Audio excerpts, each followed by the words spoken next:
സംസ്ഥാനത്ത് തദ്ദേശ സ്ഥാപന വാർഡ് വിഭജനം പൂർത്തിയായി. ആകെ വാർഡുകൾ 23,612 ജില്ലാ പഞ്ചായത്തുകളിലെ വാർഡ് വിഭജനത്തിന്റെ അന്തിമ വിജ്ഞാപനം സംസ്ഥാന ഡീലിമിറ്റേഷൻ കമ്മിറ്റി അംഗീകരിച്ചതോടെയാണ് തദ്ദേശ സ്ഥാപനങ്ങളിലെ വാർഡ് വിഭജനം പൂർത്തിയായത്. കഴിഞ്ഞ വർഷം നവംബർ 18-ന് പഞ്ചായത്തുകളെയും നഗരസഭകളിലെയും കോർപ്പറേഷനുകളിലെയും വാർഡുകളുടെ വിഭജനത്തിന് കരട് പ്രസിദ്ധീകരിച്ച് ആരംഭിച്ച നടപടികളാണ് ആഗസ്റ്റ് 12-ന് അവസാനിച്ചത്. പഞ്ചായത്ത് വാർഡുകളുടെ അന്തിമ റിപ്പോർട്ട് ഈ വർഷം മെയ് 19-നും നഗരസഭകളുടെയും കോർപ്പറേഷനുകളുടെയും മെയ് 27-നും പ്രസിദ്ധീകരിച്ചു. 2-3 ഘട്ടങ്ങളായി ബ്ലോക്ക് ജില്ലാ പഞ്ചായത്ത് വാർഡുകളുടെ പുനർവിഭജനവും പിന്നീട് നടന്നു. ഇതനുസരിച്ച് സംസ്ഥാനത്തെ തദ്ദേശ സ്ഥാപനങ്ങളിലെ ആകെ വാർഡുകളുടെ എണ്ണം 21,900-ൽ നിന്ന് 23,612 ആയി.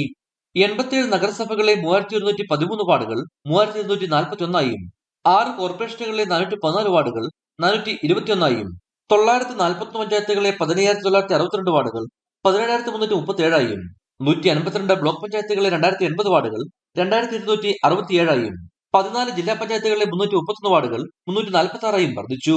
വാർഡ് വിഭജനത്തിന്റെ ഭാഗമായി തദ്ദേശ വാർഡുകളുടെ ഡിജിറ്റൽ ഭൂപടം തയ്യാറാക്കിയത് ഡീലിമിറ്റേഷൻ കമ്മീഷന്റെ വെബ്സൈറ്റിൽ പരിശോധിക്കാം.